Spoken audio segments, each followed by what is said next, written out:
अस्सलाम वालेकुम दोस्तों, मेरा नाम हम्माद है and I am a founder and CEO of M and K engineering. आज की बड़ी इंटरेस्टिंग वीडियो है। जिस तरीके से हमारे एक वेल्डिंग के ऊपर एक सीरीज़ चल रही है, उसी का अगला हमारा ये सेक्शन है, जिसके अंदर आज हम डिस्कस करेंगे कि ये अमेरिकन वेल्डिंग सोसाइटी कौन सा इदारा है। और इसके साथ साथ हम ये भी डिस्कस करेंगे कि आज जो वेल्डिंग है उसके जॉइंट्स कितने किस्म के होते हैं, उनकी क्या स्ट्रेंथ्स हैं और ये कितनी टाइप्स के होते हैं। तो बहुत इंटरेस्टिंग वीडियो है, आपने हमारी वीडियो को आखिर तक लाजमी देखना है। और साथ में हमारे चैनल को लाइक, सब्सक्राइब और शेयर कर लें, ताकि आइंदा आने वाली सारी वीडियोस आपको मिलती रहें।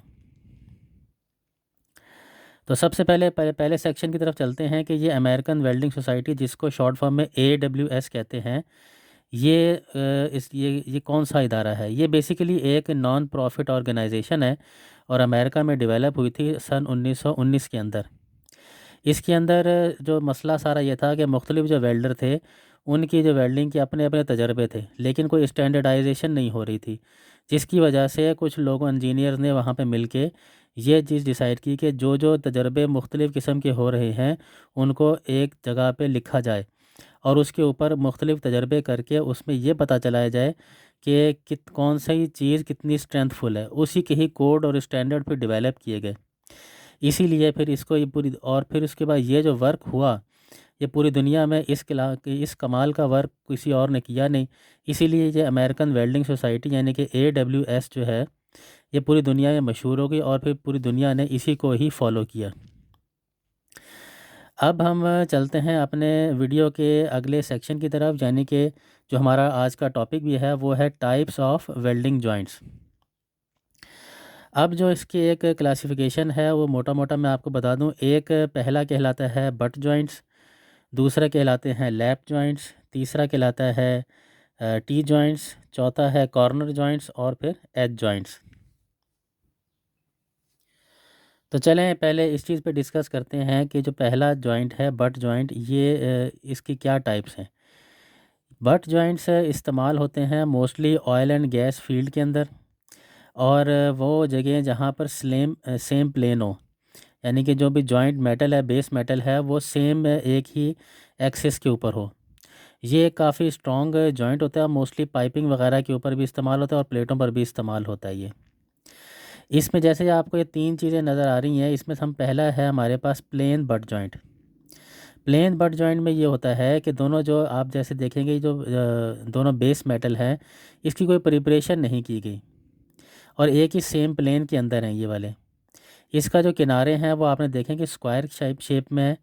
और ये नॉर्मली जो butt joint, plain butt joint लगता है, ये उस वक्त लगता है जब 0 से 5 मिलीमीटर थिकनेस की शीट हो। तो ये ऊपर से, इसमें कोई प्रिपरेशन नहीं करते, बल्कि डायरेक्ट इसके ऊपर ऊपर से और नीचे से वेल्ड मार दिया जाता है। इसी तरीके से जो इसकी दूसरी टाइप है वो कहलाती है V butt joint. V butt joint के अंदर थोड़ी सी प्रिपरेशन करनी पड़ती है। उसकी वजह ये होती है कि प्लेट की जो थिकनेस होती है, वो अगर 5 से 15 तक हो, तो ये थिकनेस इसकी बढ़ गई, तो इस वजह से इसकी थोड़ी सी प्रिपरेशन करनी पड़ती है। अब प्रिपरेशन क्या होती है कि इसमें जो है एक साइड से एक वी बनाई जाती है, और अगर फ़र्ज़ कर लें कि और हमें स्ट्रेंथ चाहिए हो, तो हम पे दोनों साइड से ऊपर भी वी लगा लेते हैं, जिसको हम डबल वी बट जॉइंट कहते हैं। तो सिंगल वी बट जॉइंट भी होता है और डबल वी बट जॉइंट भी होता है, और इसमें प्रिपरेशन करके इसके अंदर वी बना देते हैं, और वी बनाने के बाद इसके फिर फिलर मेटल से इसको फिल कर देते हैं। इसी बट जॉइंट का तीसरा पार्ट है जिसको हम यू बट जॉइंट कहते हैं। ये उस जगह पे लगता है जहाँ पर 15 मिलीमीटर से ऊपर की थिकनेस की प्लेट हो। तो इसके ऊपर 15 से मिलीमीटर से ऊपर की प्लेट हो, तो वहाँ पर ये यू बट जॉइंट लगता है। ये भी इसी तरीके से सिंगल बट जॉइंट होता है और डबल यू बट जॉइंट भी होता है इसके अंदर। अब हम अपने अगले सेक्शन की तरफ बढ़ते हैं, वो कहलाता है लैप जॉइंट। लैप जॉइंट भी जो है वो इस तरीके, जैसे कि शेप में ये नज़र आ रहा है कि एक दूसरे के ऊपर ये प्लेट रख दी जाती है, और रखने के बाद एक साइड से वेल्ड कर दिया जाए, तो ये कहलाता है सिंगल लैप जॉइंट।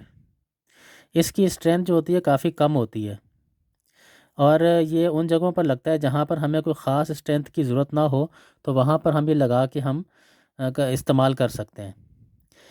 अगली चीज़ है हमारे पास double lap joint. Double lap joint में होता है कि इसी तरीके से ओवरलैप किया जाता है और ओवरलैप करने के बाद दोनों साइड से वेल्ड कर दिया जाता है। इससे इसकी जो स्ट्रेंथ है उसमें काफ़ी इजाफा हो जाता है। इसी तरीके से ये तीसरा है जॉगल जॉइंट। जॉगल जॉइंट में ये होता है कि ओवरलैप तो होता है मगर एक प्लेट को जो है एक बेंड कर दिया जाता है। इसका फ़ायदा ये होता है कि दोनों के जो प्लेट हैं, अगर आप इसमें गौर करें जॉगल जॉइंट में, तो दोनों प्लेटों का एक्सिस सेम है। यानी कि एक बेंड होने के बाद नीचे हो गया और दोनों ऊपर प्लेटें एक ही सेम प्लेन में आ गई, जबकि पहले दोनों में ये वाली सूरत नहीं थी। इसी तरीके से ये अब हमारा जो तीसरा पोर्शन टाइप है वो है टी जॉइंट की। टी जॉइंट जो होता है, जैसे कि तस्वीर में नज़र आ रहा है कि ये इसी की शेप टी की तरह की होती है और इसमें जो है दोनों साइड्स के ऊपर से वेल्डिंग कर दी जाती है। इसको कहते हैं टी जॉइंट्स। ये एक कमज़ोर जॉइंट होता है और उसकी वजह ये होती है कि इसके अंदर चूँकि ना तो वी बनी होती है और ना ही कोई और मसला होता है, तो ये जो साइड्स होती हैं वहाँ पर थोड़ा बहुत होल्स रहने का चांस होता है, जिसकी वजह से ऑक्सीडेशन का प्रोसेस पूरा नहीं हो पाता। तो इस वजह से जो है ये एक कमज़ोर जॉइंट होता है, मगर ये टी जॉइंट कहलाता है ये वाला। चौथी टाइप है हमारे पास कॉर्नर जॉइंट। जैसे कि ये तस्वीर में नज़र आ रहा है कि यहाँ पर कॉर्नर के ऊपर दोनों को एल शेप के ऊपर रख दिया गया और एक साइड से जॉइंट लगा दिया गया।